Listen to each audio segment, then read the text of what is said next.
रुक करते हैं उत्तर प्रदेश की राजधानी की खबरों की ओर। नमस्कार, मैं अमित कश्यप और आप देख रहे हैं हंगामा टाइम्स। मकर संक्रांति के पावन पर्व पर वैदिक परिवार का दिव्य आयोजन 51 कुंडीय महायज्ञ एवं वेद कथा आज रविवार को सुबह 9 बजे से प्रारंभ हुआ। यह कार्यक्रम मदर्स प्राइड स्कूल निकट 60 फीटा रोड जानकीपुरम में आयोजित किया गया था, जहां पर उत्तर प्रदेश की दिग्गज हस्तियों ने शिरकत की। आइए डालते हैं उत्तर प्रदेश की राजधानी की इस खबर पर नजर। एकता गुप्ता, चीफ सब एडिटर की एक रिपोर्ट पर।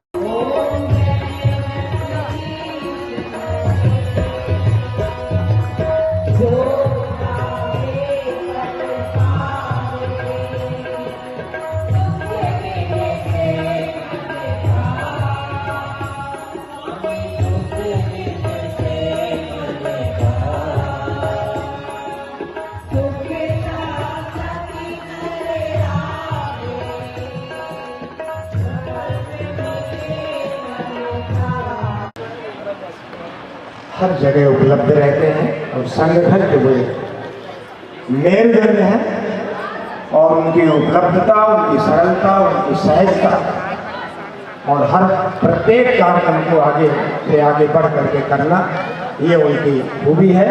मैं सम्माननीय सहगल साहब से बहुत नहीं है, बल्कि न्यास का वक्तव्य ये है कि जो हमने आज तक कार्य कर रहे हैं आप सभी के सहयोग से, वो हमें संक्षिप्त रूप से बताना है। हमारी जो गतिविधियां होती हैं सबसे जो सहज रूप से बताया जा सकता है, हमारा मौलिक स्वरूप यही है कि वेद का प्रचार प्रसार, हमारी वैदिक संस्कृति हम कैसे पुनर्स्थापित कर सकें समाज में, इसके लिए हम सब प्रयासरत रहते हैं। न्यास के माध्यम से मात्र लखनऊ जनपद के अलग अलग स्थानों पे, जैसे ये शीत ऋतु में हमें ठंड से बचने के लिए अलाव की जलवाने की व्यवस्था करना, गर्मी अगर है तो ऋतु के हिसाब से, गर्मी है तो प्याऊ की व्यवस्था, और सर्दी की ऋतु में हम अलाव की व्यवस्था कराते रहते हैं। इसके अतिरिक्त हमारे गुरुकुल के लिए हमारे कैसे कर्मचारी हम तैयार करें, इसके लिए भी अलग अलग बच्चों को संस्कारित करने के लिए हमारे शिविर प्रत्येक वर्ष जब छुट्टियां चल रही होती हैं बच्चों की जून के महीने में, इसमें न केवल बच्चों का, बड़ों का भी प्रशिक्षण होता रहता है, जिसमें उन्हें हवन कैसे करें। नमस्कार, मैं एकता और आप देख रहे हैं हंगामा टाइम्स न्यूज। मकर संक्रांति के इस शुभ अवसर पर आज वैदिक परिवार ने एक भव्य आयोजन किया है, जिसके तहत आज मकर संक्रांति को बड़ी विशेष तरह से मना रहे हैं। लेकिन क्या खास है इस कार्यक्रम में, आइए जानते हैं और बात करते हैं आए हुए लोगों से और पूछते हैं कि आज सर क्या खास हुआ है। देखिए, ये जो आज का, मेरा नाम विनय कृष्ण पांडे एडवोकेट है, मैं महासचिव हूँ जानकीपुरम विस्तार संघ कल्याण महासमिति का। जो आज ये 151 कुंडीय यज्ञ हुआ है, ये 9 बजे से आप समझिए शुरू हो गया था। 51 वेदी बनी थी, परिवार के लोग बैठे थे और इतना दिव्य और भव्य वातावरण था यहाँ का। उसके बाद से ये अनवरत कार्यक्रम चल रहा है। हमारे बीच में हमारे विधायक जो हैं वो आ चुके थे, योगेश शुक्ला जी, विधान परिषद सदस्य पवन सिंह जी आए, अपर्णा यादव जी आए, उन्होंने बहुत अच्छा बोला यहाँ पे, अपने क्रोध के बारे में भी बताया। तो ये ऐसा मंच है कि लोग अपने को जो अंदर की बात है वो अगर इस सार्वजनिक मंच पे कर रहे हैं तो ये बहुत बड़ी बात है। बाकी हमारी जानकारी हमारे अरविंद गुप्ता जी देंगे। समझ एक सवाल पूछूंगी, मतलब आज मकर संक्रांति इस अवसर पे था कि हमेशा आप लोग? ये अनवरत चलता रहता है। ये समझिए जो ये ट्रस्ट है, इसका मतलब ये वेदों में जो हमारे दिया गया है उसी पे ये कार्यक्रम होता है। अभी 101 कुंडली डीएवी कॉलेज में हुआ था और ये गुरुकुल की जो स्थापना हो रही है, एक ऐसी परिकल्पना है कि जिसमें उच्च शिक्षा और अच्छी शिक्षा इस ट्रस्ट के माध्यम से मिल सके। बाकी हमारे गुप्ता जी हैं। सर, आपके परिचय के साथ बताइए, आज जो यज्ञ हुआ है क्या कहना चाहेंगे? मेरा नाम अरविंद कुमार गुप्ता है और मैं सत्य सनातन वेद प्रचार न्यास का न्यासी हूँ। और ये हमारे विगत 12 वर्षों से हम ये 101 और 51 कुंडलीय यज्ञ करते आ रहे हैं। उसी क्रम में आज ये 51 कुंडलीय यज्ञ आयोजित किया गया और इसके अंतर्गत हम जो है गुरुकुल भी चला रहे हैं। आर्ष गुरुकुलम की स्थापना हो चुकी है और एक हम माल रोड पे गुरुकुल की स्थापना और कर रहे हैं। इसके अंतर्गत हम गर्मियों में प्याऊ चलवाते हैं और जाड़ों में जो है निर्धन लोगों को अभी कंबल वितरण और वस्त्र, ऊनी वस्त्र वितरण का कार्यक्रम किया है। और जो हमारा गुरुकुल है उसमें विद्वान बच्चों को जो है सुसंस्कृत करके विद्वान बनाते हैं, जो हमारे समाज को अच्छा बनाए और हमारा समाज उन्नति करे। अच्छा, गुरुकुल में क्या खास रहेगा? जैसे पहले के समय में गुरुकुल था, क्या गुरुकुल में खास है? देखिए, हमारे यहाँ क्या है, भारतीय संस्कृति जो है धीरे धीरे जो पाश्चात्य संस्कृति आती जा रही है, अंग्रेजी जब से स्कूल आए हैं, और गुरुकुल में हम जो है भारतीय संस्कृति को बढ़ावा दे रहे हैं। और भारतीय प्रधान, भारतीय संस्कृति और जो हमारे जो है पुरानी पद्धतियां गायब हो गई हैं, उनको हम जो है जिंदा कर रहे हैं। और लोगों से जानेंगे और सर से बात करते हैं। सर, आज जो क्या कार्यक्रम हुआ है, क्या खास रहा और आपको आगे कैसा लगा? देखिए, हम लोग हमेशा जबकि हम लोग वैदिक परिवार से जुड़े हुए हैं और जानकीपुरम विस्तार कल्याण महासमिति का मैं सहयोग सचिव भी हूँ, संगठन सचिव। तो यहाँ पे हमेशा हम लोग धर्म का काम करते रहते हैं और हमारे आचार्य जी के निर्देशों पे ये कार्यक्रम होना था, तो ये हमेशा हर साल होता है। और आज मकर संक्रांति का अवसर है, ये तो बहुत अच्छा रहा। और इसमें हम लोग तहरी भोज और जो है और दुनिया तमाम कार्यक्रम कराते हैं इसमें। और 51 मेन हमारा था, 51 यज्ञ कुंड, इसमें हम लोग जो है आहुतियाँ देते हैं और सभी को सद्विचार हमारे जो है आचार्य जी देते हैं। और इस तरह से हम लोगों का हमेशा काम, और एक जन जागरण, एक सकारात्मक भावना और जो है पॉजिटिविटी का एक काम करते हैं धर्म के माध्यम से। मुख्य व्यवस्था भी बहुत परिश्रम रहा है हमारे डॉक्टर सत्यकाम जी। तो जानते हैं वैदिक परिवार द्वारा मकर संक्रांति पे क्या खास रहा? सर, क्या खास रहा इस कार्यक्रम का मेन उद्देश्य? देखिए, हमारा प्रत्येक वर्ष वार्षिकोत्सव होता है और प्रयास ये रहता है कि ये मकर संक्रांति के दिन ही हो, जिससे लोगों की भावनाएं भी जुड़ी हुई है इस पर्व से। और साथ ही हम न्यास का जो मुख्य उद्देश्य है, हमारी वैदिक संस्कृति को और अच्छे ढंग से, सुदृढ़ ढंग से समाज में अच्छे से प्रचारित करना, जिससे लोग अपने सनातन परंपराओं से जुड़ें, आने वाली पीढ़ियां इन चीज़ों को जान सकें, जिससे मध्यकाल में हम वेद से दूर हो गए थे और ऋषि दयानंद का उद्घोष था कि हमें वेदों की ओर लौटना है। इस भावना के साथ कि हम अपने मूल से जुड़ें। भारत माँ का हम सब पे जो एहसान है, उसके माँ का एहसान तो हम कभी नहीं उतार सकते, लेकिन राष्ट्रीय भावना हम सब के अंदर जागृत कर सकें, जिससे राष्ट्र विरोधी जो तत्व हैं विश्व में, समाज विरोधी जो तत्व हैं, उन्हें समूल नष्ट किया जा सके। और विशेष रूप से हमारे ये जो वर्तमान व्यवस्था है, ये भारत को विश्व गुरु के रूप में स्थापित करना चाहती है, चाहे हमारे मुख्यमंत्री जी हों, चाहे प्रधानमंत्री जी, इन सब का विशेष पुरुषार्थ इसी ओर है कि हम हमारे भारत को विश्व पटल पे सुंदर से स्थापित कर सकें, हमारी संस्कृति को हम दिखा सकें कि ये वसुधैव कुटुंबकम की भावना हमारे अंदर अभिसिंचित होती रहे। इसी के लिए हम ये कार्यक्रम प्रत्येक वर्ष करते हैं। देखिए, आज मुख्य रूप से जैसा आप देख रहे होंगे 51 कुंडी महायज्ञ था। 51 कुंडों में हर कुंड पे 12-12 लोग यजमान बने थे और उन्होंने पूरे मनयोग से किया। उन्हें एक एक वैदिक रीति से जैसे कर्मकांड किया जाता है, यजुर्वेद के, ऋग्वेद के, अथर्ववेद के, सामवेद के मंत्रों से उन्होंने आहुतियां दी। उसके बाद सुंदर भजन की प्रस्तुति हुई। उसके उपरांत जो हमारे व्यवस्था में लगे थे, आज माननीय अपर्णा यादव जी भी यहाँ पे उपस्थित थी, क्षेत्रीय विधायक महोदय भी यहाँ पे आए। और इसके बाद हमने संकल्प लिया, आज हमारी संस्था का मुखपत्र जो वैदिक श्रुति दर्शन पत्रिका है हमारी, उसका नए अंक का विमोचन भी हुआ। और उस पत्रिका के माध्यम से, चूंकि हमारा मुखपत्र है, उसमें हमारे जितने वर्ष भर के कार्यक्रम हो, चाहे वस्त्र वितरण का काम, गौशाला, पौशाला, इसके अलावा जो अलाव जाड़े के दिन में लगाए जाते हैं, इन सब की पूरी व्यवस्था हमने जो की है। आने वाले समय में हमारा जो आर्ट्स गुरुकुल स्थापित होने जा रहा है महर्षि दयानंद के नाम से, वो उस गुरुकुल की स्थापना के लिए क्या क्या प्लानिंग है, उससे क्या उद्देश्य हमें हासिल होना, ये सब पूरा आज बताया गया।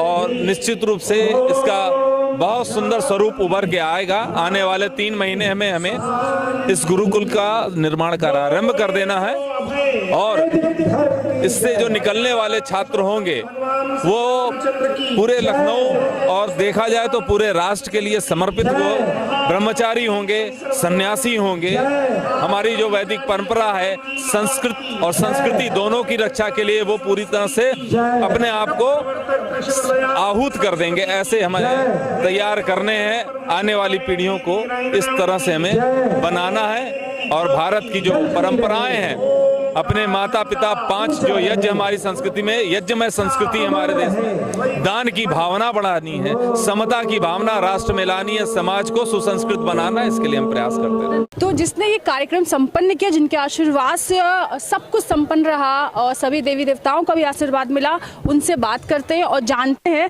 कैसा लगा आज आपको यहाँ आकर और इस कार्यक्रम के बारे में क्या कहना चाहेंगे। धन्यवाद। ये कार्यक्रम बिल्कुल ऐसा कार्यक्रम है जो सार्वभौमिक सबके लिए, किसी संप्रदाय के लिए, किसी मत मजहब के लिए नहीं है। यज्ञ का कार्यक्रम था वैज्ञानिक प्रक्रिया से, जो आयुर्वेद के अनुसार सुंदर जड़ी बूटियां हैं उनके द्वारा यह देवयज्ञ हुआ। और देवयज्ञ से वातावरण, पर्यावरण, इस समय जो महामारी फैली हुई है उसके विनाश के लिए भी जो आयुर्वेद के अनुसार औषधियां हैं उन सबका सम्मिश्रण करके ये सबके स्वास्थ्य और मंगल की कामना के साथ हम लोगों ने यज्ञ किया है। कहते हैं कि यज्ञ करने से बहुत सारे बीमारियां दूर होती है, वातावरण शुद्ध रहता है, तो क्या ये कहीं ना कहीं लुप्त होता जा रहा है, इसलिए बीमारियां आगे आ रही हैं? हाँ, उसका कारण यही है कि यज्ञ लुप्त नहीं, यज्ञ तो खूब हो रहा है, लेकिन वो जो प्रक्रिया है वो गड़बड़ है। कैसी सामग्री चाहिए, कैसा घी चाहिए, कैसी संविधाएं चाहिए, इसका ज्ञान न होने के कारण औषधियाँ खूब दी जाएं लेकिन रोग की औषधि न हो तो फिर विपरीत असर होगा। तो ऋतु के अनुसार अब तो हवन सामग्री बाजार से मिल गई और दुकान से ले आए, उन्होंने देखा भी नहीं कैसी सामग्री है, कैसा जव है, कैसा तिल है, क्या है, और इसी तरह से जला दिया, तो उससे वह लाभ नहीं होगा। जैसा यज्ञ का विधान हमारे ऋषियों ने किया है, किस ऋतु में, किस मौसम में कौन सी सामग्री चाहिए, किस रोग के लिए कौन सी औषधि काम करेगी, उसका जब हवन करेंगे तो उसका नस्य यानी नासिका के द्वारा उन औषधियों का जब हम ग्रहण करेंगे तो फिर स्वस्थ होंगे, पर्यावरण भी अच्छा होगा और हम भी अच्छे बनेंगे। तो हमारे संक्रांत है आज, तो क्या कहना चाहेंगे जो दर्शक हमारे आपको देख रहे हैं और किस तरह से आज पूरा देश में डूबा हुआ है, कल भी था, बहुत से लोगों ने कल मनाया, आज भी है, तो क्या कहना चाहेंगे? हाँ, मकर संक्रांति ये सूर्य जो है वो धीरे धीरे घूमता है, जो कि पृथ्वी तेज घूमती है, इसलिए इसकी परिक्रमण की विधि सभी को सरलता से ज्ञात हो जाती है। सूर्य का परिसरण धीरे धीरे होता है, 72 वर्षों में उसका एक चक्कर संपन्न होता है। तो ये पूरे चक्र में 12 बिंदु हमारे ऋषियों ने स्थापित कर दिए और उनके नाम रख दिए, मेष, वृष आदि 12 राशियां। तो इनमें जब सूर्य कर्क राशि में प्रविष्ट होता है उस समय वर्षा आ जाती है, वर्षा से शीत और शीत से बहुत सारे रोग हो जाते हैं, शरीर अस्वस्थ होने की उसमें संभावना होती है। और जब सूर्य मकर राशि में प्रविष्ट होता है तो उसमें तेज, उसका ताप बढ़ जाता है और हम सबके स्वास्थ्य के लिए बहुत लाभदायक होता है। तो ये जो संक्रांति है ना, जब सूर्य एक राशि से दूसरी राशि में जाता है, इसी का नाम संक्रांति है। उस समय अगर यज्ञ किया जाए तो उस यज्ञ से जो संक्रांति जन्य रोग या बीमारियां हैं उनका विनाश पूरी तरह से हो जाता है। तो संक्रांति काल पर ये यज्ञ और भी महत्वपूर्ण होता है, इसलिए ये यज्ञ हम सब ने किया।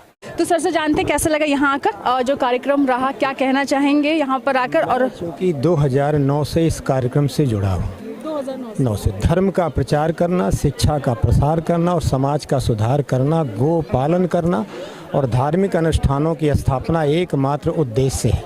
ये मैं बहुत आपसे स्पष्ट रूप से निवेदन करता हूँ कि घर घर में जाकर के यज्ञ की भावना, जो लोग यज्ञ से नहीं परिचित थे आजकल वो दैनिक यज्ञ भी कर रहे हैं। और यज्ञ की महत्व के बारे में अभी आचार्य जी ने आपने बताया, इसका एक अत्यंत वैज्ञानिक पहलू है। यज्ञ का अर्थ ही होता है देव पूजा, संगतिकरण और दान करना। देव पूजा माने माता का, पिता का, आचार्यों का श्रद्धा के पास सम्मान करना और समुचित साधनों का उन्हें सुलभ कराना। और संगतिकरण का तात्पर्य कि परिवार के लोग सब इकट्ठा संगठित होकर के रहें और परिवार कुशल। और दान जो हमारे पास, ज्ञान का दान, शक्ति का दान, विद्या का दान जो हमारे पास, उसे करते रहें तो निश्चित रूप से हमारा जीवन सुखी होगा, शांतिमय होगा। बहुत बहुत धन्यवाद आपको। तो जानते हैं यहाँ पर आए हुए अतिथिगणों से, मेहमानों से कैसा लग रहा है वहाँ पर आकर, और साथ में ये भी जानूंगी सर, मकर संक्रांत है, क्या देशवासियों को संदेश दे रहे हैं? ये वैदिक परिवार के द्वारा जो मकर संक्रांति उत्सव में ये दिव्य आयोजन जो किया गया है 51 कुंडी महायज्ञ वेद कथा का, वास्तव में भारत एक सनातनी देश है और इस तरह के जो अपने संस्कार हैं जिसमें कुछ ना कुछ हम लोग जो है आयोजन करते रहते हैं। इवन घर में भी मेरे ख्याल से जितना अपना सनातन परिवार के लोग हैं सुबह उठ के पूजा पाठ करे बगैर शायद ही कुछ लोग होंगे जो चाय भी पीते होंगे। फिर ये मकर संक्रांति का उत्सव है, इसके लिए ये जो आयोजक मंडल है इसको बहुत बहुत साधुवाद। और वास्तव में अगर मेरी इच्छा तो ये है कि इस तरीके का आयोजन हर मोहल्ले में होने चाहिए और अपने किसी देश की उन्नति के लिए आप इस बात से हमारी सहमत होंगे कि अगर हमारा धर्म, हमारी संस्कृति, अगर ये बराबर इसका कोई न कोई कार्यक्रम अगर होता रहे तो समाज की एकजुटता, स्पेशली हिंदू या अन्य समाज के जितने लोग हैं वो सब जुड़े रहते हैं किसी न किसी भाव से। तो आज के शुभ दिन पे सभी लोगों को बहुत बहुत शुभकामना। और माननीय रक्षा मंत्री जी की तरफ से भी मुझे कहा भी गया था कि आप पहुंच जाना जरूर, क्योंकि इसका आमंत्रण आया था। और मेरे बगल में विनय पांडे जी खड़े हैं और अध्यक्ष जी कहाँ गए इनके, अध्यक्ष जी, और हमारे बहुत बड़े भाई की तरह CSR सिंह जी। तो ये भी मिलने का सौभाग्य मिला इस आयोजनों में, इस तरीके से समाज को एकत्र करने का या जोड़ने का। इसके लिए मैं इन सब लोगों का बड़ा आभारी हूँ कि आप लोगों ने हमको आमंत्रित किया और भविष्य में भी याद करते रहिएगा। मैं समय निकाल के आऊँगा जरूर। अच्छा सर, आप कहीं जाते हैं तो हमेशा विकास की बातें होती है, कहीं ना कहीं कुछ अधूरा रह गया, लोग कहते हैं ऐसा कि नहीं कि बस बहाना चाहिए, लोग आ गए, नहीं कुछ ऐसा रह गया? वास्तव में मैं अर्थशास्त्र का विद्यार्थी रहा हूँ। उसका एक सिद्धांत है, वो बोलते थे पहले आवश्यकता आविष्कार की जननी है। आज उल्टा हो गया है, आविष्कार हो रहे हैं उससे आवश्यकताएं पैदा हो रही हैं। भौतिक युग में आप चाहे जितना विकास कर लीजिए, कहीं न कहीं कुछ कमी रह जाएगी। अभी मैं इस सड़क से आ रहा था तो सारी सड़कें तो बनी हुई हैं, मैंने देखा, लेकिन हमने कहा जहाँ ये यज्ञ हो रहा है ये सड़क भी बननी चाहिए। मेरे माननीय रक्षा मंत्री जी के कार्यक्षेत्र में नहीं आता है, लेकिन विनय पांडे जी, इनके जैसा आपको कार्यकर्ता मिलेगा नहीं। ये सदैव जो है भाई साहब ये होना चाहिए, मंत्री जी ये कराने। अब इनसे कुछ काम तो हम बगैर इनसे बातचीत किए कराते हैं, जैसे बिटौली क्रॉसिंग, इसके ऊपर आरओबी बनाने के लिए हमने इनको कहा, हमने कहा तो तुम्हारा आरओबी भी करा दिया। तो माननीय रक्षा मंत्री जी का निर्देश है कि लोग मांग करे तब आप करो, तो ऐसा मत करो, आप खुद ढूंढ करके काम करो। तो आज जितने भी अंदर की क्रॉसिंग है सबके ऊपर अंडरपास या आरओबी माननीय रक्षा मंत्री जी के सहयोग से या उनके मार्गदर्शन में उनका निर्माण हो रहा है। और 19 फ्लाईओवर हम लोगों के बन रहे हैं, 6 अभी हम लोग और मांगने जा रहे हैं। 19 में 9 चला चुके हैं और 2 चलने वाले हैं जी। इस समय जो लोग देख रहे हैं और आपने इतना बता दिया कि मैं जहाँ जाता हूँ देखता हूँ, तो ये लोग कहीं ना कहीं ऐसे जगह कार्यक्रम रखेंगे जहाँ विकास नहीं होगा, सड़क नहीं होगा कुछ, तो आपको जरूर इन्वाइट करेंगे। ये तो हमारा सौभाग्य है। ये तो काम से मेरे ऑफिस में आप आइए, बहुत कम लोग आपको मिलेंगे। मैंने अपना नाम डॉक्टर राघवेंद्र शुक्ला, जनसंपर्क अधिकारी माननीय रक्षा मंत्री जी, और मोबाइल नंबर लिख रखा है और डायरेक्ट संपर्क करें वहाँ पे, और नहीं है तो व्हाट्सएप पे भेजें। और मैं सुबह 4:30 बजे उठ करके 6:30 बजे तक 2 घंटे केवल उनका रिप्लाई देता हूँ। और मेरा प्रयास रहता है कि जहाँ काम नहीं हो सकता है वो भी, जैसे सदर का अंडरपास है, वहाँ जगह नहीं है, लेकिन हमने DRM जो यहाँ के हैं सापरा साहब, उनसे मैंने कहा अब रास्ता निकालिए। तो उनका कार नहीं निकल पाएगी, हमका 2 व्हीलर का निकालिए, लेकिन लोगों के आने जाने में दिक्कत ना हो, जाम से निजात मिलना चाहिए।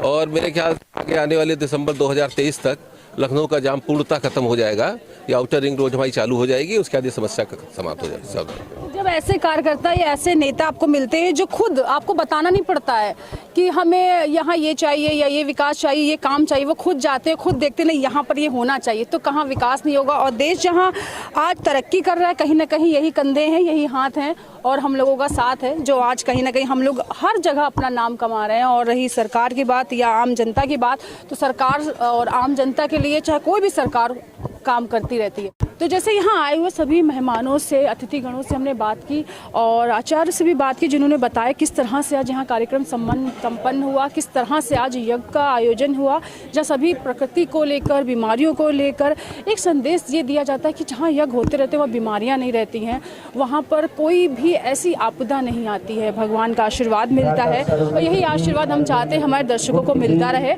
आज जहाँ मकर संक्रांति के शुभ अवसर पर हमने आपको दिखाया, जहाँ आप देख रहे समय कि खिचड़ी भोग भी चल रहा है, यज्ञ भी हुआ है, एक अच्छा संदेश जा रहा है। और हमारी परंपरा को ऐसे ही बनाए रखने के लिए भी हम धन्यवाद देते हैं वैदिक परिवार को भी और आप सभी को भी मकर संक्रांति की बहुत सारी शुभकामनाएं। हंगामा टाइम्स की तमाम खबरों को देखने के लिए हंगामा टाइम्स को सब्सक्राइब कर लीजिए और बेल आइकन दबा लीजिए। अगर आपको ये वीडियो अच्छा लगा हो तो लाइक बटन प्रेस कर अपनी प्रतिक्रिया हमारे कमेंट बॉक्स में देना मत